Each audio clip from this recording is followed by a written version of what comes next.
Whenever we record this podcast, Dan, the sun is kind of setting behind you. Yes. And I am sitting, well, not in full sun because it's Seattle, but the sun is up above me somewhere. We are across the country from each other. So for as much time as you and I spend together every week, We talk to each other a lot, but we're never actually in the same place, except for during the IA conference. yes, the IA conference, that's the Information Architecture Conference, happens every year. It is a conference that is community run, so it's very chill, as the kids say. It's my favorite conference ever. It is my favorite conference ever also. And so we're going to be in Philadelphia in April. I'm going mostly to see Rachel. I'm going mostly to see Dan. I'm also giving a talk, though, which I think you are too, and a workshop. I am giving a talk and a workshop. Yes. Well. It's the Dan Show. So if you're listening and you want to actually attend the Dan Show live, also known as the Information Architecture Conference, I've really gone off script here, people. We would love to see you. You're listening to Unchecked, the podcast about the architecture of disinformation, with Dan Brown and Rachel Price.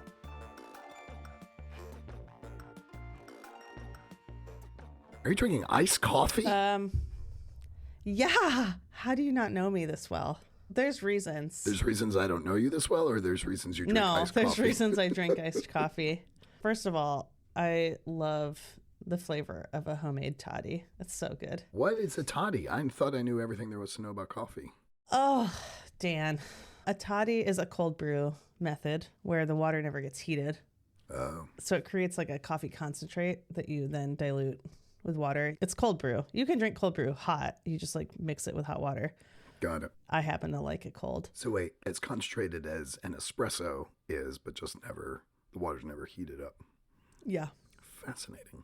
Or pumped, I would Yeah, assume. it's like making, for some reason, it's not the same, but I think of it as the same as making sun tea, where you just like put a giant jar of water, fill it with tea bags, and like let it sit for a while. Not quite the same, but you know, Close. Hand wavy. All right. Yeah. I should try It's it. the same commitment in that you have to wait a long time. Like the brew time is slow. It's really more of like a Sunday afternoon situation. But this is it. This is it. Because I depart my desk to go make coffee, and that is like a mini ritual in and of itself. It's not just simply pouring something from the fridge. That's how I break up my day. One would think with my coffee habit that would be enough for me, but apparently it's not. I prepared a contemporary story. Do you have a story from history? I do. Can wing it. Oh, I do have a story from history that will be wrong. fantastic. Okay, Dan.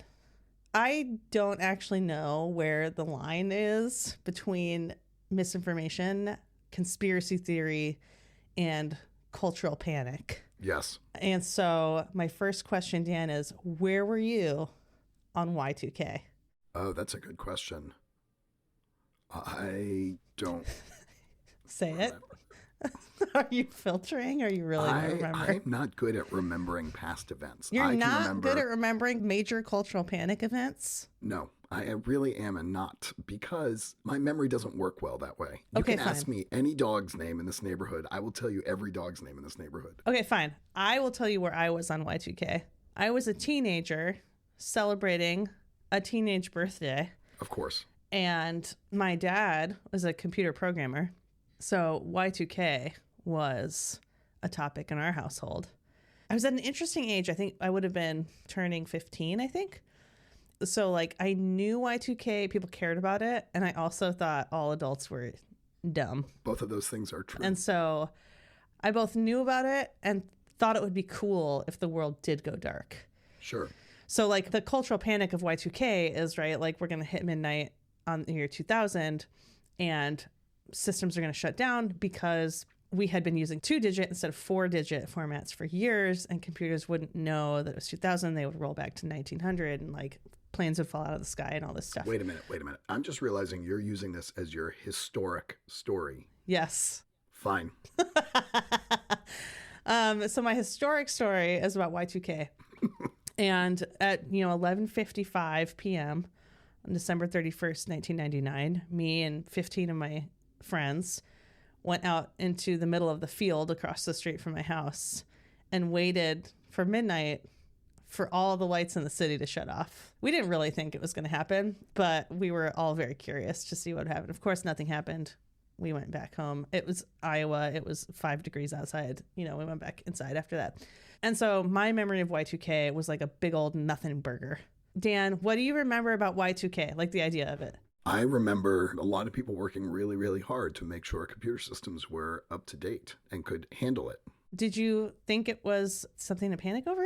There was genuine worry. Yeah. But I grew up during the Cold War. Like, we were worried about all kinds of things. So, in fact, I was working at a consulting firm and we were building a website specifically for a client to kind of convey Y2K information. Okay, you were on a Y2K team. Well, yes and no. And there was a lot of people like thinking about it and thinking that there was a lot to be done. And again, I remember, not that it was a nothing burger, but there was a lot of people patting themselves on the back. Like, we avoided it. Yeah. We avoided the big crash. So it's about to be the 25th anniversary, right, of Y2K, if you want to say it that way. It's been 25 years since that. And so Time magazine and Popular Mechanics both released these like Y2K lookbacks that are really interesting. I'll put the links in our show notes. About one of the prevailing memories of Y2K is like, it was this big cultural panic and it like wasn't a big deal. But the other quieter memory is like, yeah, it wasn't a big deal because a lot of people worked really hard to make sure it didn't become a big deal. Yes. There's this kind of note when you think back to Y2K about how that kind of uncertainty, like, is this going to be a big deal? Are we going to be okay? Is a really ripe opportunity for misinformation, for conspiracy theories, for all this other stuff. So I'm going to read a little snippet from this Time article. It's that kind of uncertainty that some religious millennialists are seizing upon, and in the process, moving quickly from the plausible to the hyperbolic. In pulpits and on videotapes, on Christian radio stations and internet websites, there are dedicated prophets of doom. They warn of a cascade of Y2K calamities. Massive power blackouts, the failure of hospital, factory, and fire equipment, the collapse of banking, food shortages, riots. A Y2K article posted in 1999 on the website of the Christian Coalition speculated that President Clinton might use the chaos that Y2K unleashes as an opportunity to seize dictatorial powers. It's so quaint. It's so quaint. And I was looking through this Time article, and it was like, these are the same things that kind of came out in the pandemic, that came out as Trump was taking power. Like, all of this stuff just keeps coming back, just like pinned to a new moment of uncertainty. I thought you were going to connect it to AI. Oh. Here we have technological curiosity, technological unknown, technological uncertainty, a technological problem that is creating a vacuum of information. And there are doomers, right? There are people who are like, this is going to bring about the end of the world. Yeah. Then there are those of us who are like, you said that about Y2K. The other thing in this Popular Mechanics article I really love, it's a verbal history of Y2K from experts who were doing the work to make sure it was not a big deal. And, one of the things that came out of this was like just this idea that fear was a motivator to solve the problem. Like, some of these experts are like, yeah, it wasn't a big deal because we did our job, freaking y'all out enough that you spent $1 billion fixing it. Right. And we can see this kind of repeated. Yeah, I love that. So that's my story. What's yours? Mine's very recent. It's very political. And actually, my wife, Sarah, pointed me to this thread on Blue Sky from Dave Weigel. He's a journalist. And he pointed out this. And what was interesting was the manipulation of an information ecosystem. It's a very complicated story, but I'm going to try and make this really fast. Back in 2022, there were some folks in Minnesota who defrauded the state's food aid program, and they netted millions and millions of dollars. It could have been very damaging to the Democrats because it was happening under their watch, but the Dems swept the state elections anyway. It was not a big enough deal to affect the state elections there. And meanwhile, that was when Biden was in office. The Biden DOJ was pursuing this fraudulent activity. But again, it wasn't a big news story. The Republicans tried to raise it during the 2024 election, but it didn't really catch on. So here we have this kind of part of the information ecosystem. of the media reluctant to cover this story because the perpetrators, the people who did the defrauding, were accusing the media of being racist by covering the fraud. The people who perpetrated this were largely Somali Americans in the state of Minnesota. And so there was sort of this complexity already of the politics and the potential racism and the media being very cautious about it.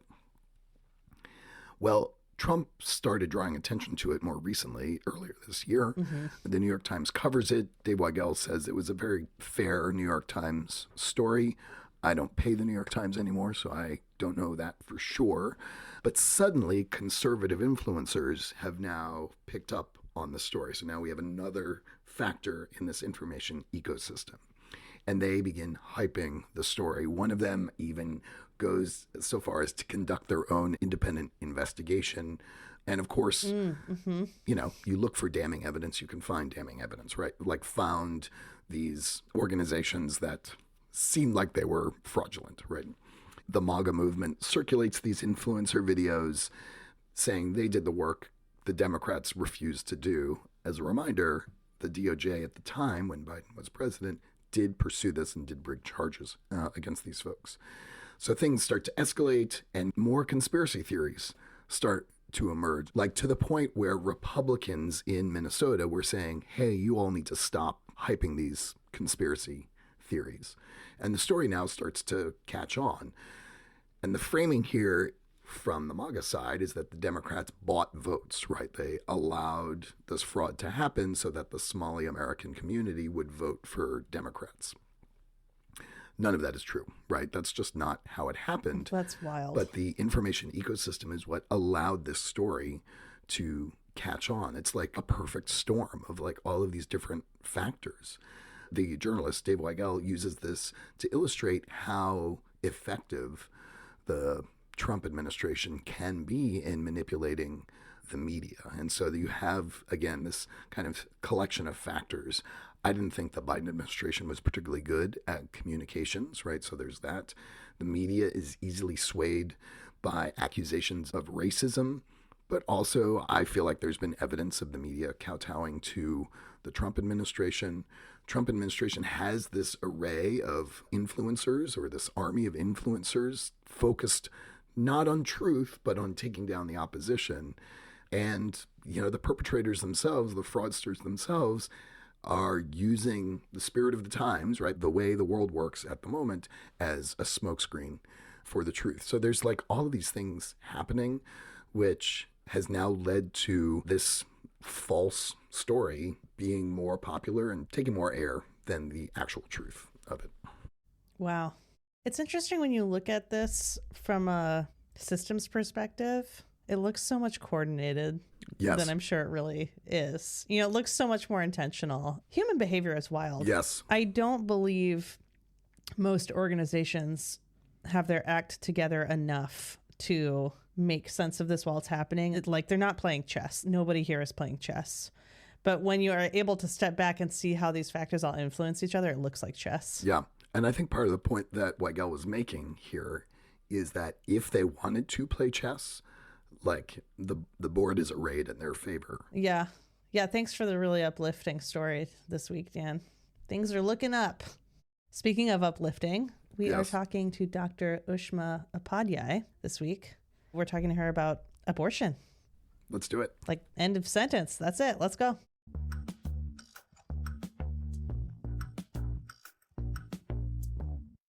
Dr. Ushma Upadhyay is a prominent public health scientist and professor at the University of California, San Francisco. Her research is highly influential, focusing on abortion safety and access, medication abortion, and state-level abortion restrictions in the United States. Ushma, thanks so much for joining us. Thanks for having me. I've wanted to cover this for a while because I feel like when we think about the range of things about which there is disinformation or misinformation out there, vaccines comes to mind, climate comes to mind.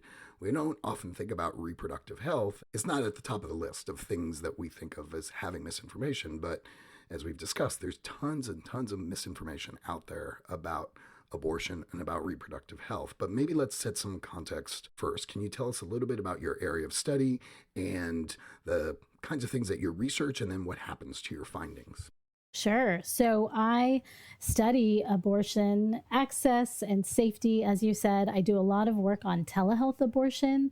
My focus is just publishing the science, because when I first started this work in 2009, there were hardly any scientists squarely focused on abortion research. Now there are a lot more, but there were just so many black boxes around abortion when I first started, and there was a huge need. When you talk about abortion, you're talking about literally the sort of medical process of getting Yes, abortion. abortion care. Yep. I work in a school of medicine in an OBGYN department. There are lots of MDs. There are a lot of physicians that offer abortion care. But the social science around abortion, there's just so much to pursue. When I first started, my first big project was to analyze claims data on abortion safety. So that is a type of research. It's epidemiological research. Most people study other things. Epidemiologists aren't like, I want to study abortion care. So there was a lot to do when I first started. Wow. So can you talk to us a little bit about what is the most common myth or piece of misinformation out there? Maybe you've got a few in mind, but what's the one that you feel like comes up time and again? I know you asked for one, but I'm just going to rattle off a couple. I love it. People believe that they have a prototype of the abortion patient, but they don't know that most people getting abortions are already parents themselves, and they are having an abortion so that they can take better care of the children they already have. Abortion is super common. 1 in 4 women will have an abortion in their lifetime.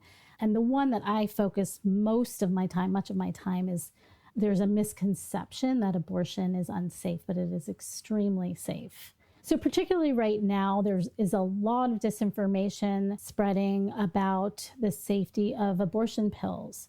That is kind of what my bread and butter right now is, focusing on bringing science to abortion care, medication abortion, and telehealth abortion. There's a Politico article like a couple days ago that there's a mifepristone in our water. And anti-abortion advocates are trying to get the EPA to list mifepristone as one of those things that all water testing sites should be testing for, because they are trying to spread the disinformation that mifepristone is in our water sources and will harm us all.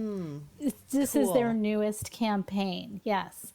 This is something that I think your listeners should be aware of and be able to detect that. Their alarm bells should be going off when they hear about this, because it's just very alarming and ridiculous. Are you okay, Dan? No, that is so bad. The article in Politico, I mean, you're right. It's like literally 2 days ago this thing came out. Yeah, it's Students for Life, and I think they're hoping to get young people who are environmental, climate-oriented fired up about this. Can you connect some of the dots for us? Help us understand how some of this misinformation, these misconceptions about abortion impact society, policymaking? Yeah.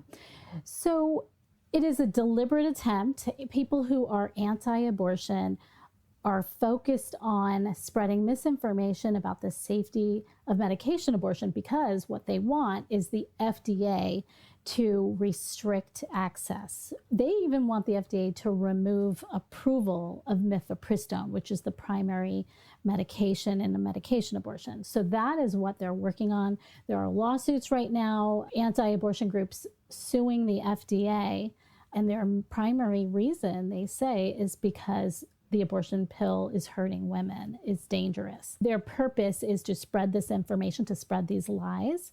They're publishing junk science, false narratives, which are forming the basis of these lawsuits against the FDA. And so the more they can spread this disinformation, misinformation, the easier it is for them to get the public to support regulations and restrictions on abortion.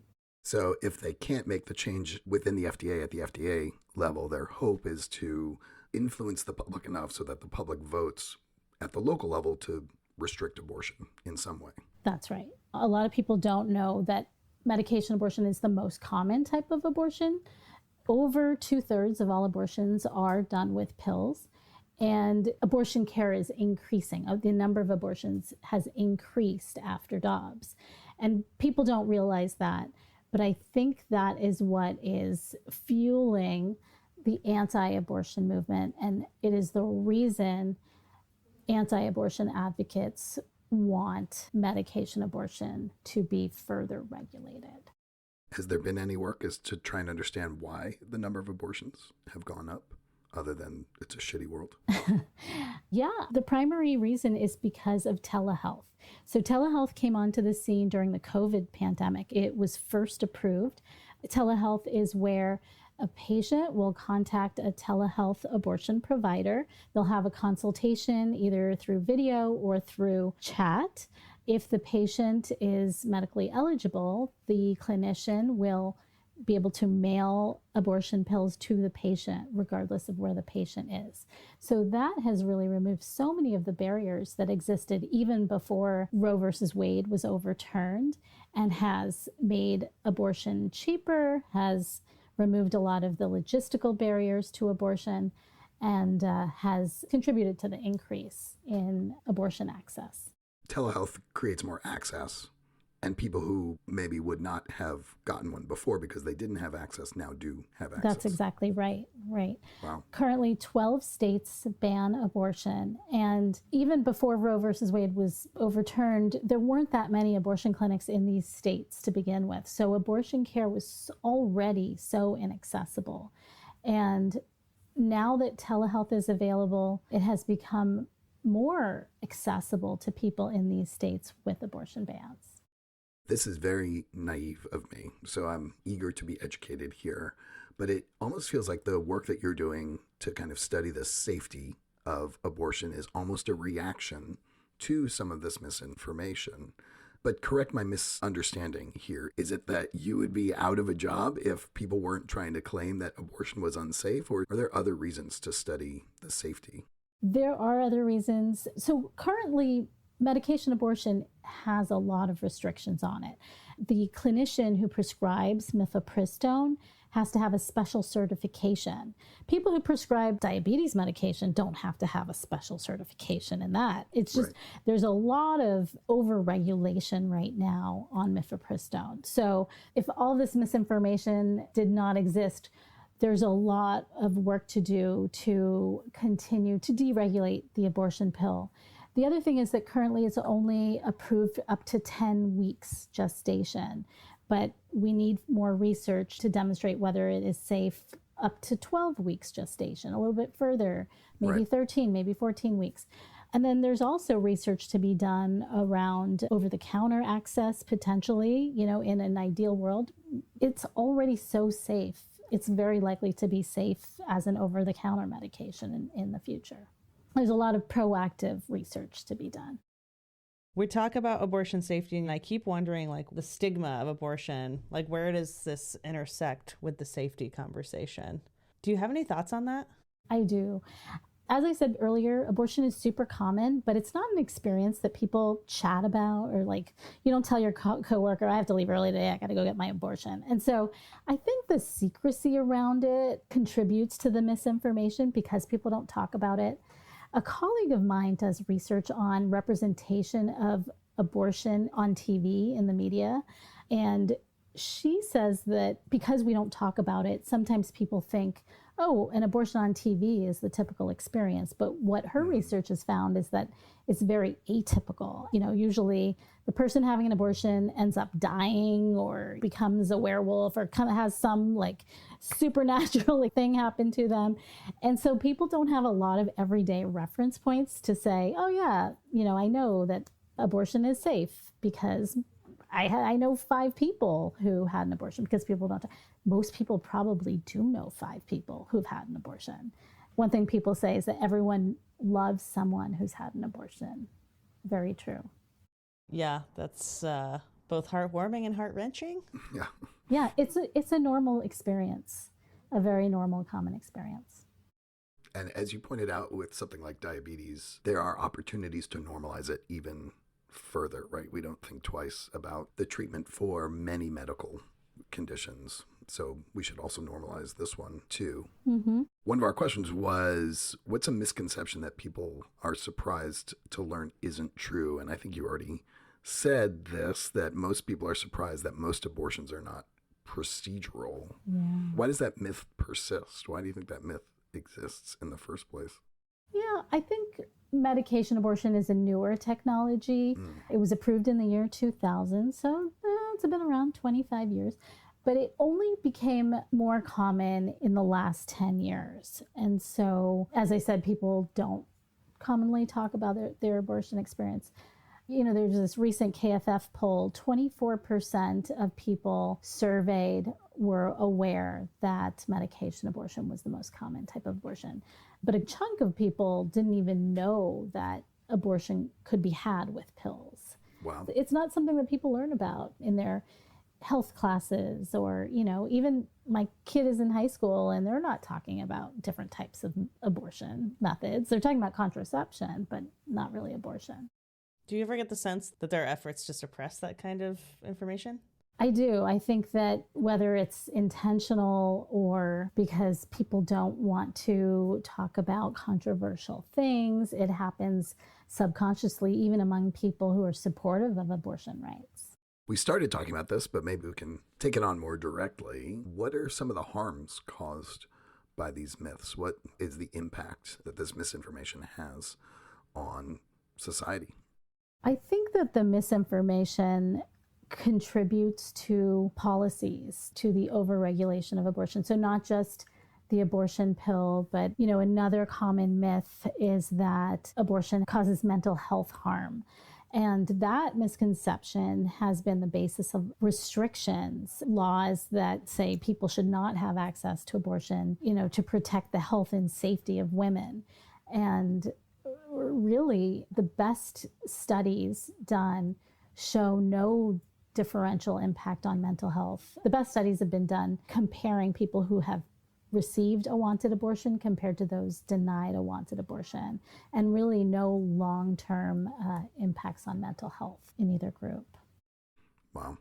Listeners of this podcast can't see our faces right now, and I wanted to verbally underscore the eyebrows and the eye rolling. You know, I think Dan and I talked before we recorded this episode about how challenging this topic is for both of us for different and shared reasons. And it's good to have this conversation and to look a little bit objectively at what's going on here, but it's also an exceptionally difficult topic to be emotionally unaffected by when we hear things like, oh, there's this myth that to protect women, we must not let them control their own bodies, right? And it's just deeply infuriating. My wife is an avid listener of a podcast called Pivot, which is really more of a technology and business podcast, but they comment on media as well. And the male host is a guy named Scott Galloway. He's like a marketing expert. And he's been well educated over the years by his co-host, Kara Swisher. And he was watching a Sunday news program on CBS News, very compromised at the moment. And the anchor asked a sitting senator who's also a medical doctor. The way she asked the question was, why hasn't mifepristone been subjected to safety? The way she asked the question made it seem like there was a controversy as to whether it was safe or not. And Galloway kind of went off because he has come to recognize that really what's sitting underneath this, not too far under the surface, is this kind of systematized misogyny of like preventing women from getting the healthcare that they need, empowering them to, you know, make their own choices and things like that. But I sense that you see that probably all the time. I see it all the time during proceedings of lawsuits or the case against the FDA. There's a lot of citations of reports, not even studies, but, you know, references to junk science in the name of trying to protect women. So yeah, it is really infuriating. One of the things you told us is that part of your training is not to repeat misinformation. And I love this idea. I love this because it builds on the notion that any PR is good PR, right? And that repetition makes something true. And yet, we know that there's a strong need to push against it, right? That there's a strong need to respond to medical misinformation. Can you give us an example of the mechanisms that you have at your disposal to respond to this junk science and to this medical misinformation that's out there? Yeah. There's an anti-abortion group that published a paper back in 2021 on the safety of abortion. And basically, it was on emergency department visits related to abortion. And basically, it grossly overestimated emergency departments related to abortion. They actually didn't look at the reasons for the emergency department visits. They just assumed any emergency department visit was a serious adverse event, even though they had the data to actually look at what did the ED visit entail. Right. This paper was published in 2021, and it was used as the basis of a court case that I mentioned earlier to take mifepristone off the market. And it was cited repeatedly when this court case came up in 2024. I had seen it. I wrote up some notes, but I didn't do anything in the moment. But then it started to be cited. A pharmaceutical sciences professor, Chris Adkins, reached out to the publisher of this article, Sage, and Sage underwent a review. I reached out to Chris Adkins, Professor Adkins, and we worked together to publish a criticism about this study. And while it was going on through review, Sage ended up retracting the paper, which is incredible. So it was ultimately retracted in February of 2024. It sometimes still continues to be cited, but at least now it has that big red flag on it. And we published the critique so that the public now knows all of the methodological issues, all of the tactics that they took in that paper. Interestingly, the same tactics are being used again. There's a new report that's floating around. We call it the EPIC report. It's another different anti-abortion group that published another paper. It can't be retracted because it was published on a website. So when it's in a journal, it can be retracted. But the author of that paper is now suing the publisher for retracting the paper. So that is one of the downsides, is that I think a lot of publishers are afraid of retracting papers because of the lawsuits that will inevitably follow. Yeah, I was thinking about something you said in our pre-interview. You said, I try not to let what they do infiltrate my everyday thinking. I try to stay on course with my own data. And that statement really stuck with me because you exist in this space where the misinformation is dangerous and it's pervasive. It's not just academic, it has a wide impact. And I know as a human, we don't compartmentalize that sort of thing. I'm curious about your professional approach as a researcher who is trying to combat misinformation. What is your relationship with the campaigns that are going on around us every day? As a scientist, one of the biggest challenges that I see is I am funded to do proactive science. I write research grants, I submit to NIH, or I submit to private foundations. And so the work I do has to be financially supported.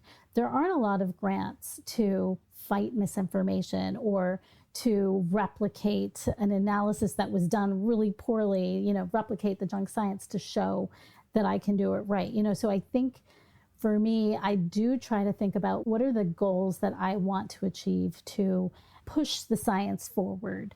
My research on telehealth abortion, that really began because I did a lot of research on the distances people had to travel to reach an abortion clinic, like in 2016, 2017. And I was thinking, oh my gosh, the travel barriers are so huge that telehealth would be a game changer. This was long before COVID, but I wasn't thinking about the antis. I was thinking about how do we help people get this basic health care? How do we make it easier? How do we remove these barriers?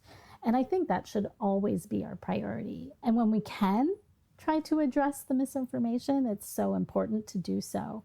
You were describing how actually, like, as barriers to abortion do get removed, then you notice this increase in volume of the misinformation. Yeah. And it's almost like, not to put a silver lining on this, but the optimistic outlook on that then is, oh, when you see more misinformation coming and that really blossoming, that's probably a reaction to progress being made in the other direction. Or it could be. So. That's when you can see what are they scared of?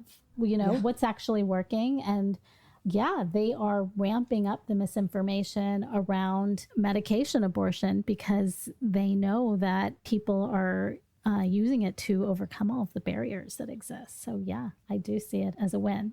I'd like to believe that the work you do and the folks like you do is just giving them more to be scared of. I don't think it's ever going to go away. It just keeps coming back again and again.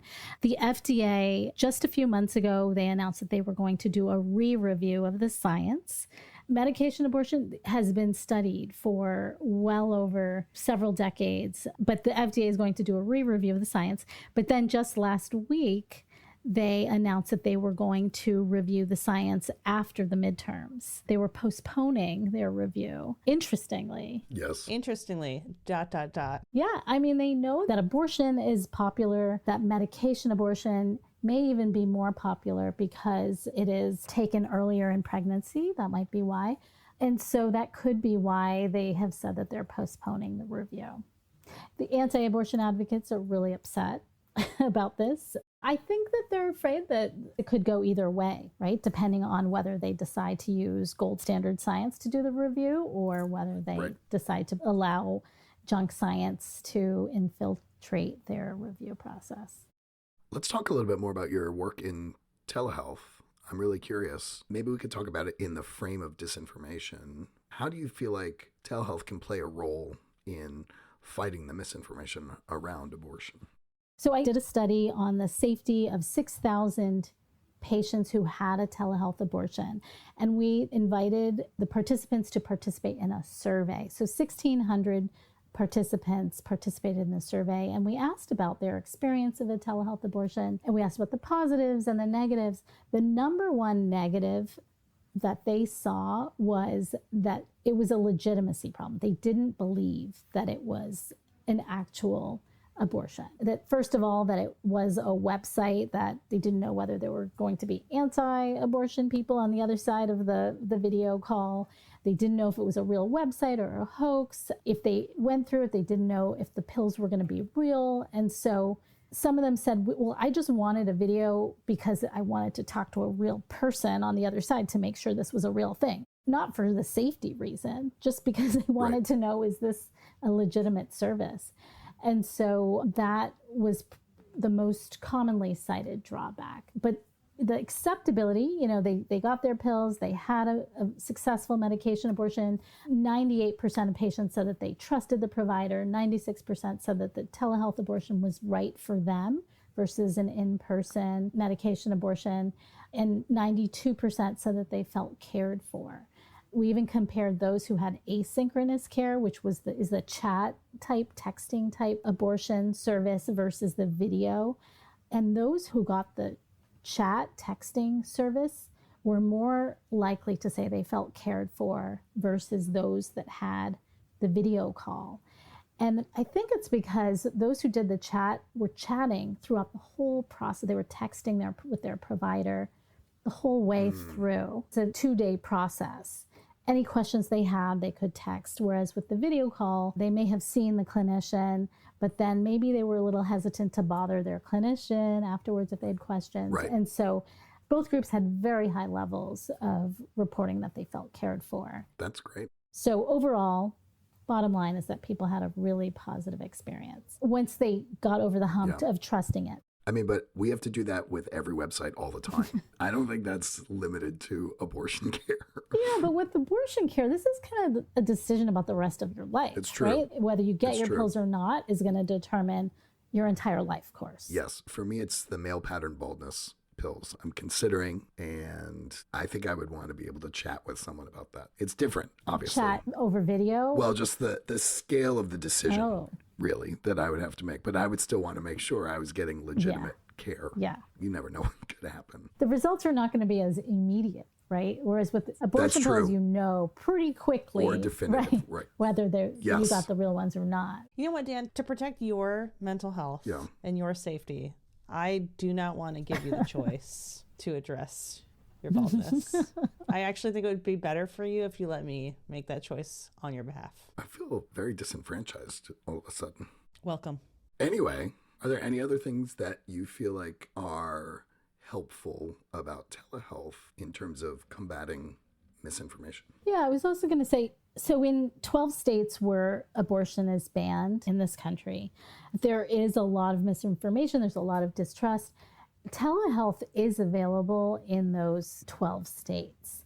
It is made available by providers in states where abortion is legal, and they have shield laws that protect the clinicians who are providing this telehealth care in 2 states with abortion bans. For the patients, the legality is less clear, but for the patients living in states with abortion bans, the issue is getting information to them that ordering pills in this way is medically safe, and it is also has been legally safe. We have not seen a lot of prosecutions against people trying to obtain abortion pills in this way. So the information is spread through websites. PlanCpills.org is one of the websites that provides all of the different sources where people can get these medications, as well as just facts about the safety of abortion pills. Do you feel like there's a chance that the anti-abortion activists would come after telehealth as a concept? Anti-abortion activists are, I mean, that's part of the lawsuit, is that they want to reinstate the in-person dispensing requirement. They are saying that all of these serious adverse events are a consequence of making medication abortion available via mail. But it doesn't make any sense. Whether you get it in person or you get it through the mail, you go home and you still have the abortion at home. So the plausibility is not there. It doesn't make any sense, and they're relying on junk science to make this case. I had one more question about this, which is I'm really curious as to whether patients show up with misinformation that needs to be clarified for them, and that whether maybe they feel more comfortable sort of having their questions answered in terms of like, I heard this, I heard that. Is there an opportunity to find out what kinds of misconceptions people have when they show up? That's a good question. I think patients show up, they have questions sometimes about impacts on infertility, or, you know, a lot of people, when they want an abortion, they don't want a child now, but they do in the future. So that is a common question. People are also fearful about pain. So I think that whether they go in person to see a provider or they have a telehealth consultation, it's a good time for patients to ask questions. I think the bigger threat is public disinformation and misperceptions about abortion, because that is really the biggest threat, is the restrictions on policies. Misinformation can do the most harm by being the basis for policies that restrict access. You know, even like waiting periods, or, you know, a lot of states have mandated information, and there's a lot of misinformation baked into state laws. Clinicians actually have to provide patients with misinformation about the abortion, which is horrifying. A lot of them will say this is the state mandated information part. They'll read it, and then afterwards they'll say, now we can talk about what is evidence-based. And a lot of what I said, there isn't a lot of research. I had no idea. Yeah, those are the same states that now ban abortion. And so there are fewer states with such mandated misinformation, but there are still a few. We try to end on an optimistic note. Is there anything that gives you hope for the future of abortion care in America? It gives me hope that the majority of Americans are supportive of abortion rights. A podcast like this gives me lots of hope that, you know, there's a public desire to defeat misinformation and to spread knowledge and science and evidence-based information. So that gives me a lot of hope. And then I am hopeful that at the FDA, that they will take into account science when they continue to make decisions and take into account the evidence base. That was phenomenal. Thank you. Thank you for indulging us. Well, thank you for choosing this topic.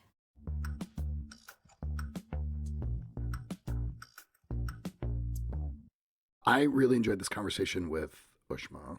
This was a topic that when you and I first started talking about this podcast was something I really wanted to cover because I feel like there is so much misinformation about reproductive health in general and that it is used for such nefarious purposes. There were some interesting outcomes for me here that I was not expecting. I feel like we heard some common themes, like this idea of information environments being high friction, the amount of trust that people can have in the information that they're getting. This is very similar to the nutritionist, too. They're dealing with a lot of mythology, like myths about these things that may have started as misinformation, but then have become so entrenched that we've come to believe these things. And I also felt like you and I talked to her a lot about her work relative to the misinformation. I know I was certainly thinking, does a lot of her work exist simply because she's trying to combat information? And I was really appreciative that she said there's work to be done to understand the safety of these things, regardless of the information. Yeah. Anyway, those new ideas were sort of starting to take hold for me, but I landed on a few different lenses. And this actually came from fairly early in the conversation. I'm calling this lens the persona lens. Persona is such a loaded word in our business these days. Yeah, I'm like flinching a little bit, but continue. She was talking about we all have this preconceived notion of who gets an abortion. Yeah. And I think the misinformation systems, I should say, exploit this fact that we all have certain preconceived notions about the demographic and the need and the circumstance and all of these things about people who get abortions. And it turns out that that mythology that we have is just false. Yeah. Someone you love has had an abortion. I still am thinking about that. Oh, yeah. And that is true for me. I mean, it is true. It is a true statement. That really spoke to me. I think maybe because it was so personal, but also because this idea that as UX designers, we often design systems to reflect the needs of people. But a lot of those needs of people, even if we do user research, come from our preconceived notions of who those people are and what they need. And maybe this is just a reminder that we need to constantly question those assumptions, because if we structure the information space in a way that presumes a certain kind of person, then that is an opportunity to exploit the system for misinformation. Yeah, absolutely. I think that we often talk about personas as a tool for improving a user experience and for making it better. What we usually don't talk about, and this is one of the reasons I actually don't like personas at all, personas are a tool for exclusion. And I think that that's not necessarily inherently bad or immoral, but it's just, they're a double-edged sword. And we always talk about the benefits of personas for tailoring an experience to a particular kind of person. We don't talk about what it means to then be exclusive of other people by using those personas. Right. You know, none of our listeners would ever do this in their own practices. Definitely but not. If sometimes if those personas are using demographics still, then like woof. Right. Right. I mean, at that point, I raise an eyebrow that you are explicitly excluding particular people from your experience. Right. Or explicitly amplifying stereotypes. Yes. It really came out when she was talking about the survey work that she did. And I just think if she had bought into the assumptions, the preconceived notions, then it's likely that survey work would have been skewed, right? And we then perpetuate the misinformation by excluding the wide range of people who have undergone this procedure, who have, used the medication, who have had an abortion. Then we don't get a complete picture, and the misinformation simply perpetuates itself. So what would you want a practitioner to do with this lens? I'm sitting here thinking, like, how do you take this information into a negotiation about what you will or won't design, or, that sort of thing? I think it's a great question. My instinct is always, if there are preconceived notions, to name them. So when we say people who get abortions, right, let's say that that's our target audience, we should have a honest conversation about what that means to every person on the team, and at least try to identify the questions that need asking to try and fill in some of the gaps there. As you point out, this is hard, but if we are taking this lens to the system that we are designing, we should ask ourselves what needs to be true about the user, the person, in order for this system to make sense. Because we may state things that we would prefer not to state. For example, looking at the system, I see it as designed for people of a certain socioeconomic class. That must be true in order for this system to make sense. Well, then we need to ask ourselves, is that true? Is that accurate? Or are we simply resting on a preconceived notion that the target audience is people of that socioeconomic class? Basically just has us, I'm paraphrasing, say the quiet things out loud, right? And ask the questions like, what do we really mean when we say this? That's what I love about the power of this lens. It's a bit of a challenge. Yes. It's a gauntlet to say, okay, if we are committing to producing this experience, are we going to talk about the hard stuff here? Right. Or are we just going to pretend it doesn't exist? That's what I hope all the lenses are to some extent, is like a challenge, because it's too easy for us to rest on assumptions, preconceptions, and to ignore these hard questions. What hard question do you think we should ask? I came up with a couple lenses, and I'm going to go with retraction. Going with this one because this is, I think, the first time this really came up in a conversation, so it felt like a really unique thing to think about based on talking to Ushma. This lens asks us, how does the system retract information? How does the system make it clear when information previously published is no longer reliable? How does the system explain retractions? And this lens came to me during the part of the discussion where we were talking about, bad science being retracted in journals. And that still has lasting damage. The fact that a bad study was published by a journal means it's out there. The thing I do appreciate about journals, academic journals, is that there is this precedence for retraction. There's a mechanism for retraction. There is a mental model for what it means to retract something. This idea of retracting exists in journals, and it's about documenting almost the timeline of that information, right? And it's a public undo button. It's not an eraser. I think that's what's important. It's not a delete. It's not an eraser. It is additional layer with explanation and history and that sort of thing. And I was thinking how rare that is in any of the systems I work in as a consumer, even. Right. What are even examples where you can see retractions? You can kind of do it if you dig through the history of a Google Doc or a Word document. You can tell when a Slack message has been edited, even if you can't necessarily see the original. I think if you're the owner of the message, you can see the original. And I was thinking, man, I understand there's this instinct that's oh, that's too much information. God, why would you want to publish a retraction for every edit? But God, the transparency there is such a relief. Yeah. This feels like a space where the technology is super antiquated too. Yes. You've named a couple good examples, but none of those are perfect by any stretch or even adequate, really. They do something, but they don't do enough to deal with the fact that once information is out there, even if it's been officially retracted, I'm air quoting officially retracted, it's still out there and it can still be used for nefarious purposes. The fact that that study she had mentioned has been referenced in the court cases is extremely concerning. And who's to say that the retraction that the journal created will prevent those things in the future? There's an opportunity, a technological opportunity there to solve that gap. Yeah. If we can figure out how to take your ebook back off your device for you. Yes. And allow you to never look at it again because we just decided you don't own it anymore. Right. If we can lock down music albums. Yes. This is an information object problem. Right. There should be some permanent attachment to a piece of information to indicate what its kind of current status is. Yeah. And I mean, this obviously calls into a lot of like, okay, who owns the information? Who's the authority? Yeah.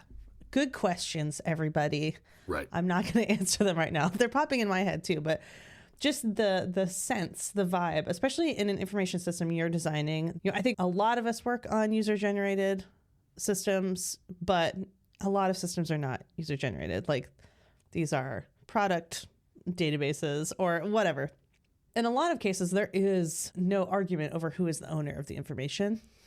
And in those cases, especially, this idea of retracting and maintaining a log of edits or reversals, not technologically hard. Right. It's a cultural norm. I think that feels very academic and feels very archival that I wish more of us could get on board with, or at least think about and consider as an option. I like this lens because it really compels a product team to make retraction not an edge case, but a common use case, right? Or at least sort of challenge them to think of, okay, not just edit something that someone's already put out there, but highlight the fact that it needs to be retracted in whatever that. Yeah. It also, I guess, compels a team to think about what does retraction mean in the context of their particular information system. Yeah. I have sort of a bonus question for you. Go for it. We're recording this at the very end of 2025, even though it will probably not air until 2026. What would I retract if I could? Okay. Retract Let me get on my list. I was going to ask a different question. No, go ahead. Having now done this for nearly a year, what are you interested in thinking about relative to misinformation in 2026?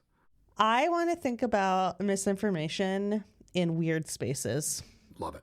So one of the things that has been the most fun is talking to people who exist in spaces that I've never once really thought about a day in the life of that person. Right. Or someone doing that job or, whatever. And so the other thing that this conversation with Ushma in particular lit up for me is mythology, like cultural mythology. I think that is a very interesting layer in the misinformation space. Like, what things do we just believe that just aren't true? And some of them might be very damaging. Some of them might have been intentionally campaigned, which I think makes them more in the disinformation space.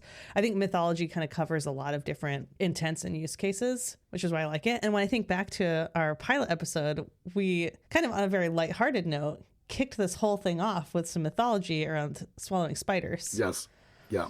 And I think that there's this compelling space that I want to explore in 2026, which is like, what are some of the myths that are believed in the wellness space, in healthcare, in vaccines, in all these things? We've talked about some myths in our previous episodes, but I think that there's a lot more to dig into there. What are myths when it comes to, like for me, parenting? Right. Are there like these crazy parenting myths that are driving all of us crazy, that if we all understood these were myths and where that information came from, what would that open up for us?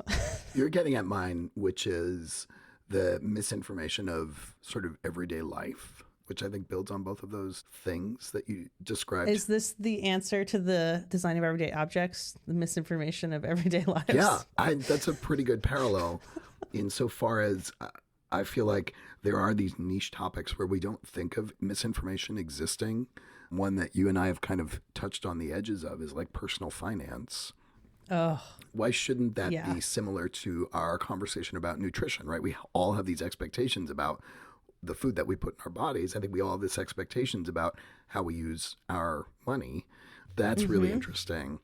And then building on the mythology, I think a lot of our understanding of that is built on things that have been handed down that don't necessarily have a lot of rational backing to them. But we believe them. We just accept them. We just accept them. Yeah. And I mean, this really came out talking to Amelia on the nutrition episode, but I also think I saw evidence of it here in this conversation with Ushma about reproductive health, which is, again, we have these preconceived notions that are not necessarily misinformation, but they're a foundation for new misinformation, right? Yes. We can sort of take these myths and preconceptions and we can see how people build additional misinformation on top of them to achieve their agendas. You know, when we talk about framing as a way for sense making, what is that frame made of? Yeah. That frame is made of assumptions and beliefs, some of which may be factual and true, and a lot have probably just never been questioned. Like an individual doesn't necessarily know if they're true, but they haven't questioned them. Right. I truly didn't know that I didn't swallow spiders while I slept. And we've come full circle. Well, Rachel, Happy New Year. Happy New Year, Dan.